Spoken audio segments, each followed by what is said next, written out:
नमस्कार मित्र, आपल्या जी दत्ता स्पोकन इंग्लिश यूट्यूब चॅनलवर आपलं मनपूर्वक स्वागत। मित्रो, आजचा विषय अतिशय सुंदर आणि उपयुक्त असा आहे आणि नक्कीच तो तुम्हाला खूपच आवडणार आहे। आजचा विषय असा आहे की क्रियापदाचा अर्थ कसा लावायचा।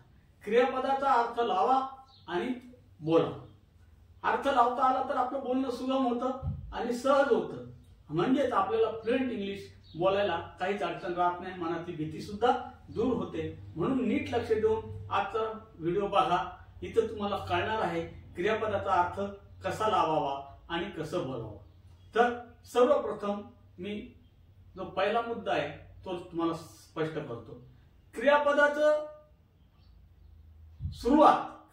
सुरुवात जर कॅपिटल लेटर्सने झाली असेल, फक्त सुरुवात, सर्वच अक्षर नव्हे, क्रियापदाची सुरुवात कॅपिटल लेटर्सने सुरू झाली असेल तर तो आज्ञार्थी असतो। ते क्रियापद आज्ञार्थी असतं। ते क्रियापद आपल्याला आज्ञा करतं किंवा एखादा हुकूम करतं, असं प्रकारचं ते क्रियापद असतं। दुसरा तिसरा अर्थ लावायचा नाही। आज्ञा कशी करतात हे तुम्हाला माहीतच आहे। तर पुन्हा एकदा सांगतो, क्रियापदाचं पहिलं अक्षर हे कॅपिटल असेल, कॅपिटल लेटरने सुरू होणारा असेल तर त्या क्रियापदाचा अर्थ आज्ञार्थी लावायचा। ते आज्ञार्थी रूप असतं। तर मित्रहो, आज्ञार्थी रूपाचं क्रियापदाची सुरुवात नेहमी कॅपिटल लेटर्स नव्हते। त्याचा अर्थ असा की वाक्याची सुरुवातच ही क्रियापदाने होते आणि साहजिकच वाक्याच्या सुरुवातीचं पहिलं अक्षर, शब्दाचं पहिलं अक्षर हे कॅपिटल असतं। इथं कोणताही कर्ता आपल्याला दिलेला नसतो, परंतु याचा अर्थ कर्ता नसतो का? नक्कीच असतो। तर तो कर्ता आपण आज्ञा फक्त समोरच्याला करीत असतो। मग तो एक व्यक्ती असो किंवा दोन व्यक्ती असो, आपण आज्ञा फक्त समोरच्याला करीत असतो। म्हणून ह्या वाक्याचा कर्ता हा यू हा गृहीत धरलेला असतो, तो लिहिलेला नसतो आणि म्हणूनच क्रियापदाचं पहिल्या रूपाचं पहिलं अक्षर हे कॅपिटल असतं। तर बघूया मग अशा शब्दात जी क्रिया असते ती क्रिया कर किंवा करा असा आदेश किंवा अशी आज्ञा, असा हुकूम आपण आपल्या समोरच्या व्यक्तींना देत असतो। तर उदाहरणार्थ, कम हा शब्द जेव्हा मी उच्चारतो तेव्हा कमचा सी हा कॅपिटल असेल आणि हा कॅपिटल असेल तर याचा अर्थ होतो ये किंवा या। कारण यू हा एकवचनी आहे, अनेकवचनी आहे आणि त्यामुळे आपण एकालाही तीच आज्ञा करतो, अनेकालाही सारखीच आज्ञा करीत असतो। म्हणून कम, ये, या। बघूया आपण दुसरं क्रियापद, गो। गोचा जी हा जर कॅपिटल असेल तर नक्कीच गोचा अर्थ जा असा आज्ञार्थी होईल। गो, जा, गो, जा। पुढचं क्रियापद आपण बघू, डू। डूचं पहिलं अक्षर डी हे कॅपिटल जर असेल तर समजायचं हे आज्ञार्थी रूप आहे आणि डू म्हणजे कर, करा। डू, कर, करा। ईट, ईटचा पहिलं अक्षर हे कॅपिटल असेल, ईट तर आज्ञार्थी रूप होतं आणि त्याचा अर्थ होतो ईट, खा, ईट, खा।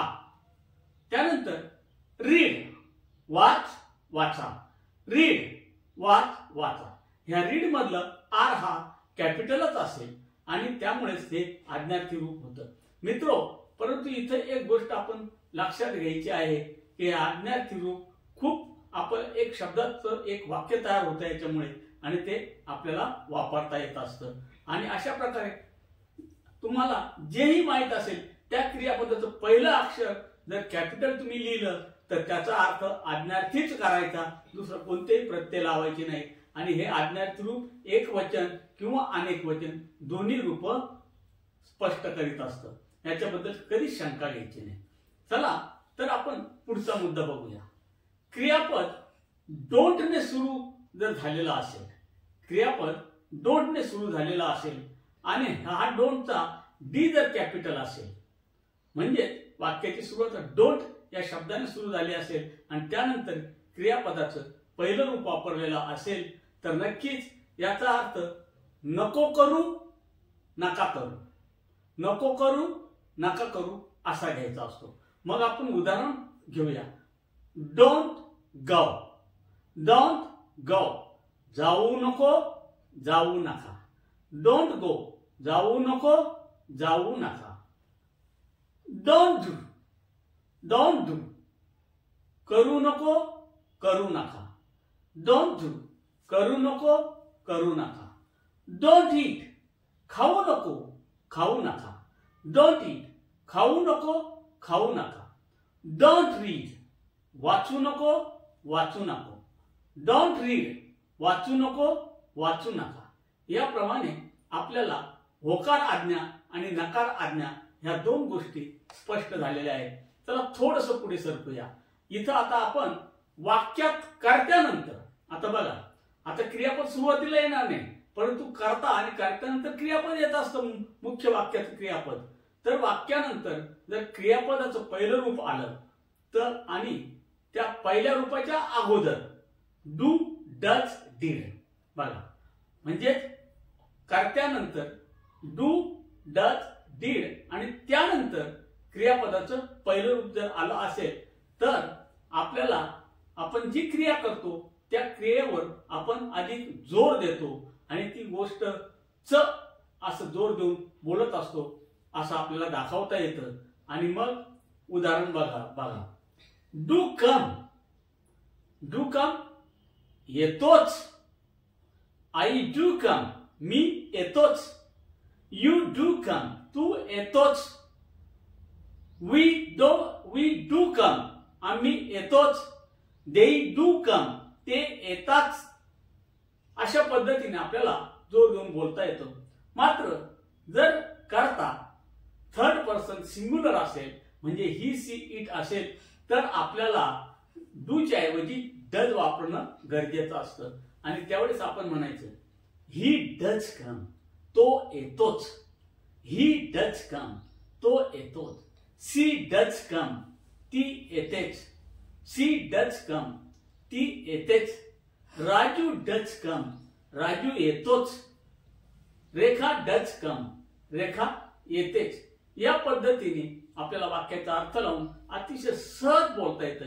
ही ट्रिक एकदा आपण डोक्यात घेतली आणि तुमच्या जिभेवर ही कंडिशन झाली, म्हणजे रुळली, किंवा जीभ तुमची त्या पद्धतीला अनुकूल झाली, तर तुम्हाला काहीही पाठांतर न करता झरझर अर्थ लावून त्याप्रमाणे बोलता येईल. आणि बोलता आलं, वाचता आलं तर लिहिता तर येणारच आहे. तर बघा, आता पुढचं क्रियापद बघू. मी इंग्रजी बोलतोच. I do speak English. आम्ही इंग्रजी बोलतोच. We do speak English. तो इंग्रजी बोलतोच.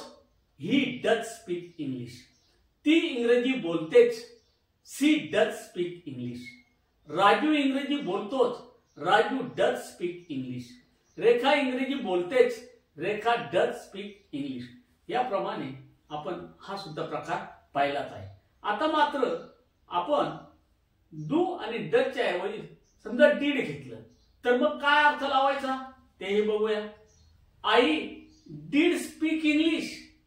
आई डीड स्पीक इंग्लिश. मी इंग्रजी बोललोच. बघा, जोर देऊन सांगतोय मागची गोष्ट. I did speak English.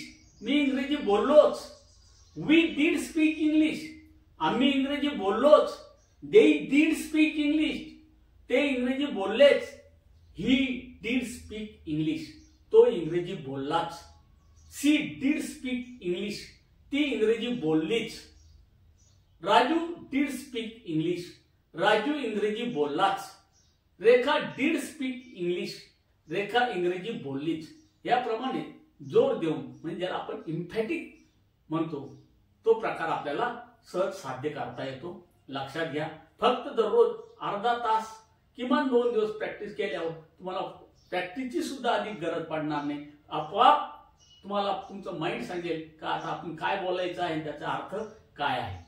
आता पुढची गोष्ट, वाक्यामध्ये कर्त्यानंतर डोंट, डझंट आणि डिडंट यापैकी गरजेनुसार आपण एक घेतलं आणि त्यानंतर क्रियापदाचं पहिलंच रूप. लक्षात घ्या, डोंट, डझंट, डिडंट यानंतर केव्हाही क्रियापदाचं पहिलंच रूप येतं, हे विसरायचं नाही. आणि मग याचा अर्थ ती क्रिया आपण नाही करीत एवढं सांगायचं असतं. अमुक क्रिया आपण नाही करीत हे सांगण्यासाठी डोंट डझंट वापरला जातो आणि डिडंट वापरला तर नाही केली, बस एवढंच. म्हणजे आपल्याला नकारार्थी वाक्य सुद्धा याच्याने बनवता येतात. तर बघूया. I don't come, I don't come, मी येत नाही. वी डोंट कम, आम्ही येत नाही. यू डोंट कम, तू येत नाही. दे डोंट कम, ते येत नाही. ही डझंट कम, तो नाही येत. शी डझंट कम, ती नाही येत. राजू डझंट कम, राजू नाही येत. रेखा डझंट कम, रेखा नाही येत. अशा पद्धतीने आपल्याला नकारार्थी वाक्य बोलता येतात. परंतु आपण डिडंट वापरलं तर काय होईल बघा. आई डिडंट कम, मी नाही आलो. आई डिडंट कम, मी नाही आलो. यू डिडंट कम, तू नाही आला. दे डिडंट कम, ते नाही आले. ही डिडंट कम, तो नाही आला. शी डिडंट कम, ती नाही आली. राजू डिडंट कम, राजू नाही आला. रेखा डिडंट कम, रेखा नाही आली. बघा, सहज आपल्याला नकारार्थी वाक्य बोलता येतात. आता आपण शेवटचा प्रकार बघणार आहोत. तो म्हणजे वाक्यामध्ये कर्त्यानंतर जर क्रियापदाचं पहिलं रूप लावलं तर रोजची किंवा नित्याची सवयीच्या ज्या गोष्टी असतात, रोजच्या नित्याच्या अथवा सवयीच्या क्रिया आपल्याला सहज बोलता येतात. रोजच्या नित्याच्या सवयीच्या क्रिया जर बोलायच्या असतील तर कर्त्यानंतर क्रियापदाचं पहिलंच रूप वापरायचं. इथं थोडीशी एक गोष्ट लक्षात घ्यायची आहे.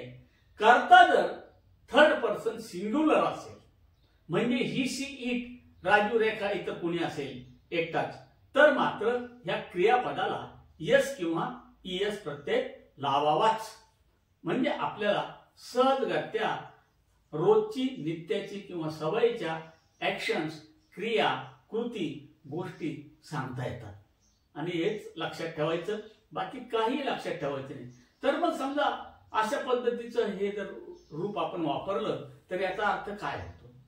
करतो, करती, करते, करतात, करतात. करतो, करती, करते, करतात, करत. बस सिंपल. आई कम, मी येतो. वी कम, आम्ही येतो. यू कम, तू येतो. दे कम, ते येतात. ही कम्स, बघा इथं ही हा थर्ड पर्सन सिंग्युलर आहे म्हणून कमला आपण यस प्रत्यय लावायचा आहे. ई ऑलरेडी शेवटी असतो. He comes. मित्र, एक गोष्ट लक्षात ठेवा, तुम्हाला नक्कीच आवडेल. कम नंतर यस प्रत्यय आपण लावला तर त्याचा उच्चार सहज शेवट करू नका. कम्स नका बोलू, कम झ बोला. त्याचं कारण असं आहे की स्वरानंतर आलेला यसचा उच्चार झ करायचा असतो. स्वरानंतर आलेला यसचा उच्चार झ होतो. म्हणून ही कम्स, तो येतो. शी कम्स, ती येते. राजू कम्स, राजू येतो. रेखा कम्स, रेखा येते. अशा पद्धतीने आपल्याला क्रियापदाचे रूप बघून त्याचा चटकन अर्थ ओळखायचा आणि त्याप्रमाणे बोलायचा आहे. म्हणून क्रियापदाचे अर्थ आपण असे लावा आणि असं बोला. हा आजचा आपला विषय नक्कीच तुम्हाला आवडला असेल. आजचा हा व्हिडिओ आवडला असेल तर नक्कीच शेअर, लाईक आणि सबस्क्राईब करायला विसरू नका. धन्यवाद.